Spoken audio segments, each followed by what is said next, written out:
क्या एक अकेला चालाक इंसान अपनी बातों के जाल से पूरी की पूरी क्रोधित भीड़ की सोच को एक ही पल में बदल सकता है? ये एक बहुत ही गहरा सवाल है है ना? है ना? मतलब क्या किसी गद्दार के झूठे आंसू और खोखले दावे एक पूरे देश को बेवकूफ बना सकते हैं?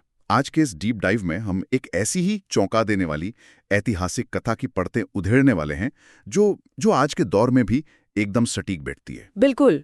और इस कहानी की सबसे बड़ी खासियत यही है कि ये जितनी पुरानी है, इंसानी मनोविज्ञान और भीड़ की मानसिकता पर इसकी पकड़ उतनी ही आधुनिक है। सही बात है। ये दिखाती है कि कैसे डर और हताशा किसी भी समाज की सोचने समझने की ताकत को एकदम लकवा मार देते हैं। एकदम सही कहा आपने। तो सिंप्लीफाइड समरी यूट्यूब चैनल के सभी दर्शकों का इस डीप डाइव में विनम्रता से स्वागत है। आगे बढ़ने से पहले कृपया इस वीडियो को लाइक करें, अपने बहुमूल्य विचार कमेंट्स में साझा करें और चैनल को सब्सक्राइब करना ना भूलें ताकि ज्ञान से भरे ऐसे ही शानदार डीप डाइव्स लगातार मिलते रहें। हाँ, और आज का जो हमारा मिशन है वो बहुत ही दिलचस्प है। बिल्कुल। आज हम मुंशी प्रेमचंद की प्रसिद्ध पुस्तक मानस रोवर भाग 3 में संकलित कहानी धिक्कार 2 का गहन विश्लेषण करेंगे। यह कहानी ईरान और यूनान के बीच हो रहे युद्ध की पृष्ठभूमि पर आधारित है। और हम ये समझेंगे कि कैसे एक राष्ट्रीय संकट के समय व्यक्तिगत स्वार्थ जन्म लेता है और कैसे जनसत्तावाद, जिसे हम मॉब मेंटालिटी या भीड़ की मानसिकता कहते हैं, वो चालाक लोगों के हाथों की कठपुतली बन जाती है। तो चलिए इस कहानी की गहराइयों में उतरते हैं। मुंशी प्रेमचंद का नाम सुनते ही अक्सर दिमाग में भारतीय गांव, किसान और जमींदार आते हैं, लेकिन यहाँ उन्होंने एकदम अलग रास्ता चुना है। हाँ, मैं यही कहने वाली थी। प्रेमचंद ने जानबूझकर ये कैनवस चुना है। प्राचीन यूनान, जिसे लोकतंत्र और तर्कशास्त्र का जन्मदाता माना जाता है। राइट। लेकिन देखिए, इस कहानी में वो यूनान नहीं है जो दर्शन और कला पर बहस कर रहा हो। ये एक ऐसा समाज है जो ईरानियों के हाथों बुरी तरह हार रहा है। ये एक हारता हुआ, टूटता हुआ देश है। और ये हार का डर कोई मामूली डर नहीं है। मतलब व्यापार पूरी तरह ठप हो चुके हैं। बिल्कुल। जरा सोचिए, जो किसान कल तक खेतों में हल चलाते थे वे आज तलवार उठाने को मजबूर हैं। व्यापारी अपना तराजू छोड़कर भाले तौल रहे हैं। और पूरा का पूरा देश सिर्फ अपनी जान बचाने की जद्दोजहद में लगा है। हाँ, और सबसे भयानक डर तो महिलाओं को सता रहा है, जिन्हें अपनी मर्यादा लूटने का खौफ है। चारों ओर सिर्फ निराशा का घुप अंधेरा है। एक ऐसे समाज की कल्पना करना ही रोंगटे खड़े कर देता है, जो अपने अस्तित्व की आखिरी लड़ाई लड़ रहा हो। रात के अंधेरे में सड़कों पर शमशान जैसा सन्नाटा है। बाप रे। जिन नाट्यशालाओं में कभी जश्न मनाया करते थे, वहां अब सियार बोल रहे हैं। ये सिर्फ सेना की हार नहीं है, ये एक पूरी सभ्यता का मनोबल ढह जाने की तस्वीर है। इसी खौफनाक सन्नाटे के बीच एक दृश्य उभरता है। आधी रात का वक्त है। एक बूढ़ा यूनानी व्यक्ति, जिसका इकलौता बेटा युद्ध के मैदान में मौत का सामना कर रहा है, वो लड़खड़ाते कदमों से देवी के मंदिर की ओर जा रहा है, अपने बेटे के लिए दुआ मांगने। हाँ, लेकिन उसके मन में एक दृढ़ संकल्प है। या तो वो आज देवी से विजय का वरदान लेकर लौटेगा या फिर उन्हीं के चरणों में अपने प्राण त्याग देगा। इसे ऐसे समझें जैसे कोई जहाज एक भयंकर तूफान में फंस गया हो और लाइफ बोट भी खत्म हो गई हो। हाँ, बिल्कुल। ऐसे में इंसान सिर्फ एक चमत्कार की उम्मीद करता है। तो मैं आपसे ये पूछना चाह रहा था कि जब पूरे देश पर ऐसा अस्तित्व का संकट आ जाता है, तो एक आम नागरिक की ये चरम निराशा समाज को किस दिशा में ले जाती है? देखिए, जब इंसान की अपनी कोशिशें जवाब दे देती हैं, तो वो अलौकिक शक्तियों की ओर भागता है। समाज जब इस बिंदु पर पहुंचता है, तो तर्क और विज्ञान एकदम पीछे छूट जाते हैं। सही बात है। वो बूढ़ा पिता असल में उस पूरे यूनानी समाज की हताशा का प्रतीक है। जब आप डूब रहे होते हैं, तो आप ये नहीं देखते कि जो तिनका आप पकड़ रहे हैं वो कितना मजबूत है। आप बस उसे पकड़ लेते हैं। एग्जैक्टली। आप बस उसे कसकर पकड़ लेते हैं। ये वो स्थिति है जहां समाज किसी भी अंधे विश्वास के लिए मानसिक रूप से तैयार हो जाता है। लेकिन उस बूढ़े पिता के साथ जो होता है, वो चमत्कार की सारी उम्मीदों को झकझोर के रख देता है। हाँ, क्योंकि मंदिर में उसे कुछ और ही दिखता है। बिल्कुल। देवी के मंदिर पहुंचकर उसे कोई दैवी आशीर्वाद नहीं मिलता, बल्कि एक ऐसा कड़वा सच देखने को मिलता है जो कहानी को पूरी तरह पलट देता है। यहीं से प्रेमचंद उस कटु यथार्थ को सामने लाते हैं जो युद्ध का असली लेकिन छुपा हुआ चेहरा है। जैसे ही वो बूढ़ा मंदिर के पास पहुंचता है, उसे एक अजीब सी चीज महसूस होती है। मंदिर के ठीक पीछे, जहां पुजारिन का घर है, वहां से मधुर संगीत की आवाजें आ रही हैं। एक तरफ पूरा देश रो रहा है और दूसरी तरफ जश्न। वही तो, वो बूढ़ा खिड़की से अंदर झांकता है और जो देखता है वो सच में होश उड़ा देने वाला है। एक शानदार सजा हुआ कमरा, मोमबत्तियां, शराब की बोतलें और स्वादिष्ट भोजन परोसते गुलाम। और सबसे बड़ी बात, इस महफिल में जो व्यक्ति गा रहा है वो कोई और नहीं बल्कि उसी मंदिर की पुजारिन का बेटा पासोनियस है। ये हिस्सा मुझे बहुत दिलचस्प लगता है। मतलब प्रेमचंद ने यहाँ समाज के दो एकदम विपरीत चेहरों को एक ही फ्रेम में खड़ा कर दिया है। हाँ, बाहर मौत का सन्नाटा है और अंदर भोग विलास का शोर। पासोनियस सिर्फ एक बिगड़ा हुआ रईस ज्यादा नहीं है, उसकी ये विलासिता एक बहुत ही भयानक व्यवस्था की तरफ इशारा करती है। हाँ, क्योंकि पासोनियस के पास ये बेशुमार दौलत आ कहां से रही है, ये एक बड़ा सवाल है। बिल्कुल। वो वही इंसान है जो यूनानी सेना के गुप्त रहस्य, उनकी रणनीतियां और ठिकानों की जानकारी दुश्मनों को यानी ईरानियों को बेच रहा है। हे भगवान! उसके इस गद्दारी की वजह से ईरानियों को यूनान की हर चाल पहले से पता चल जाती है। यानी पासोनियस की विलासिता की कीमत देश के सैनिक अपना खून बहा कर चुका रहे हैं। इसे आज के संदर्भ में क्राइसिस कैपिटलिज्म या आपदा को अवसर में बदलना कहा जा सकता है। बिल्कुल सही शब्द इस्तेमाल किया आपने। लेकिन ये उसका सबसे घिनौना रूप है। जब कोई व्यवस्था टूटती है तो एक काला बाजार पनपता है। युद्ध के समय में जानकारी से बड़ी कोई करेंसी नहीं होती। सही बात है। पासोनियस जैसे लोग देशभक्ति या नैतिकता से परे होते हैं। वे सिर्फ मुनाफे की भाषा समझते हैं। और वो बूढ़ा पिता? हाँ, वो बूढ़ा पिता और उसका बेटा देश के लिए सर्वस्व न्योछावर कर रहे हैं, जबकि पासोनियस उसी त्रासदी को अपनी तिजोरी भरने का साधन बना रहा है। ये देखकर उस बूढ़े पिता के सब्र का बांध टूट जाता है। जो पिता अपने बेटे की सलामती की दुआ मांगने आया था, वो ये गद्दारी देखकर चीख पड़ता है। यही देशद्रोही है। और यहाँ कहानी का एक रोंगटे खड़े कर देने वाला क्षण आता है। हाँ, जैसे ही वो चीखता है, चमत्कारिक रूप से मंदिर की दीवारें, बगीचा और खुद पासोनियस की माँ, जो उसी मंदिर की पुजारिन है, वो भी अपने बेटे के खिलाफ आवाज मिलाते हुए दोहराती है, हाँ, यही देशद्रोही है।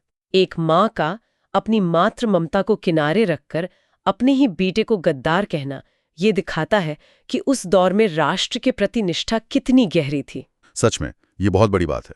जब राष्ट्रीय संकट चरम पर होता है तो व्यक्तिगत रिश्ते बेमानी हो जाते हैं। उस बूढ़े की चीख असल में कोई व्यक्तिगत पुकार नहीं थी, वो पूरे समाज के उस दबे हुए गुस्से का विस्फोट था, जो रोज अपने बच्चों की लाशें उठते हुए देख रहा था। और जैसे ही पुजारिन के बेटे का ये घिनौना सच सामने आता है, पूरे शहर में जनाक्रोश जंगल की आग की तरह फैल जाता है। भीड़ रातों रात इकट्ठा हो जाती है और फिर शुरू होता है न्याय के नाम पर एक बेहद खौफनाक सजा का दौर। क्रोधित भीड़ पासोनियस की जान लेने दौड़ पड़ती है। पासोनियस बचने के लिए उसी देवी के मंदिर के अंदर जाकर छिप जाता है। और यहाँ एक नई समस्या खड़ी हो जाती है। बिल्कुल। अब यहाँ भीड़ के सामने एक अजीब सी धार्मिक दुविधा खड़ी हो जाती है। वे देवी के प्रकोप से डरते हैं।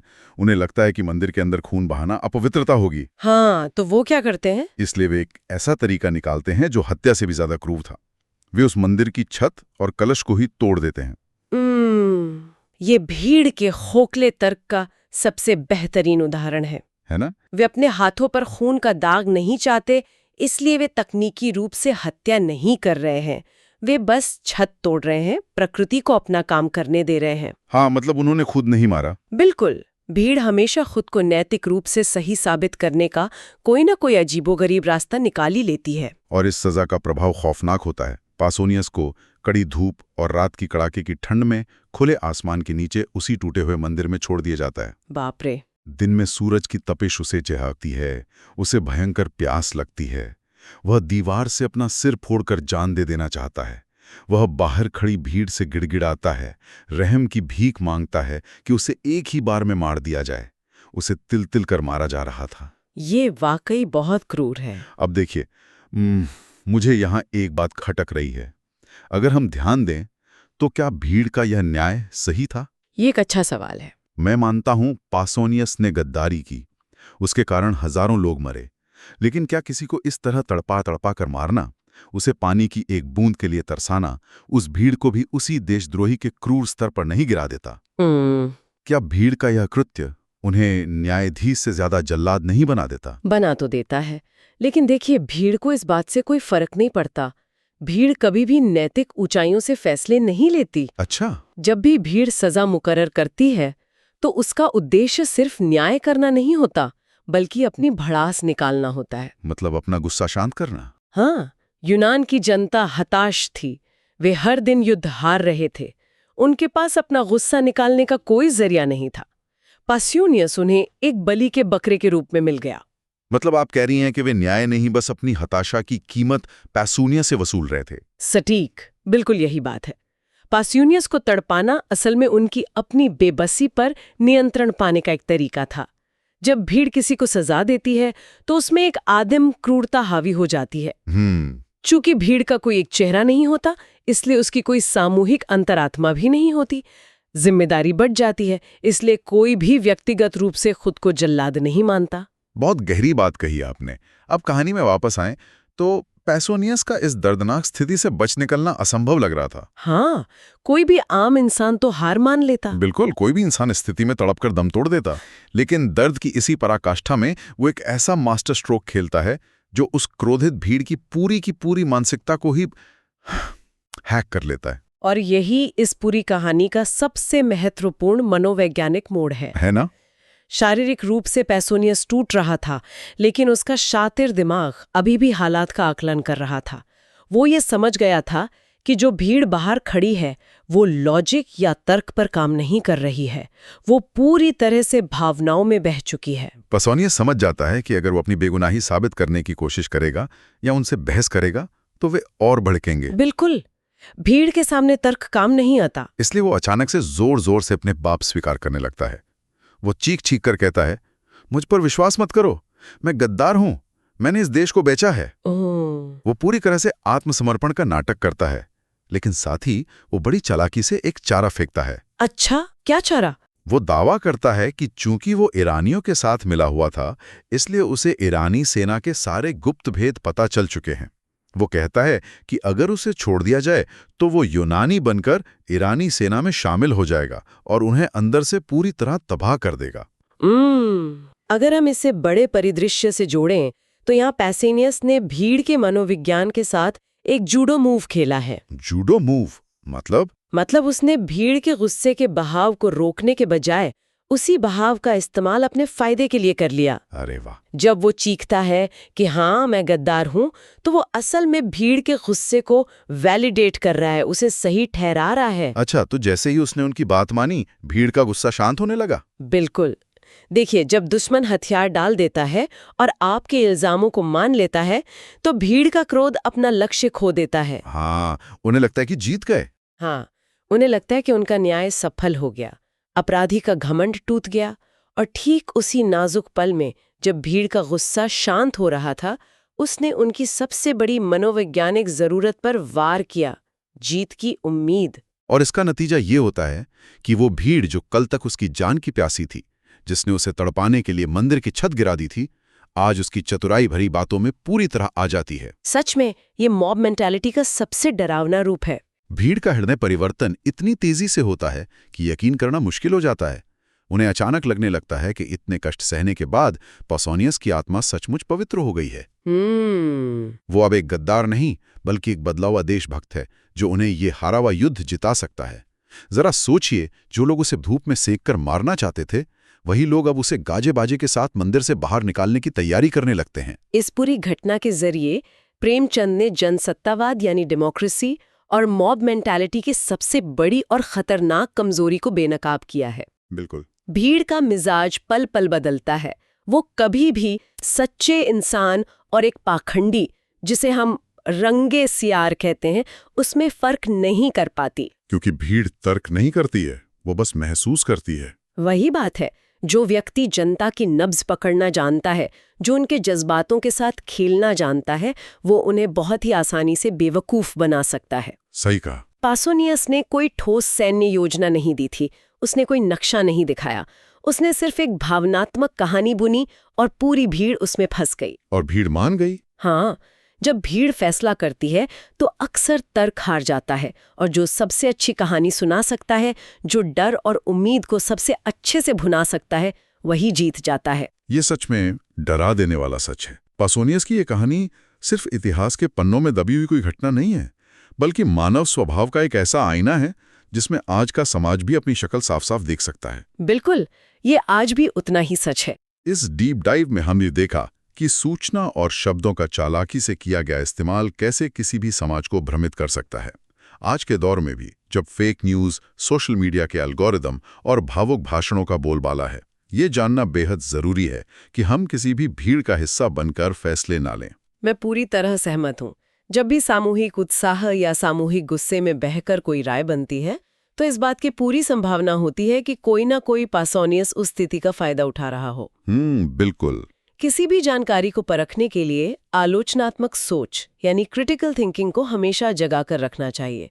भीड़ का हिस्सा बनने से इंसान अपनी व्यक्तिगत सोचने समझने की क्षमता खो बैठता है। एकदम सही बात कही आपने। तो सिंप्लीफाइड समरी चैनल के दर्शकों से एक बार फिर अनुरोध है कि अगर ये चर्चा पसंद आई हो तो चैनल को सब्सक्राइब करें और वीडियो को लाइक करें और कमेंट भी जरूर करें। हाँ बिल्कुल। और जाने से पहले एक सवाल है जिस पर विचार जरूर किया जाना चाहिए। इस कहानी को देखने के बाद कमेंट बॉक्स में बताएं, क्या सार्वजनिक रूप से किया गया कोई भी पश्चाताप, जब कोई रो रो कर कैमरे के सामने या भीड़ के सामने माफी मांगता है, वास्तव में इंसान के हृदय परिवर्तन का संकेत होता है, ये सोचने वाली बात है। या फिर वो सिर्फ खतरनाक लोगों की खुद को बचाने की एक सर्वाइवल स्ट्रैटेजी मात्र है? सोचिएगा जरूर। मिलते हैं अगले डीप डाइव में।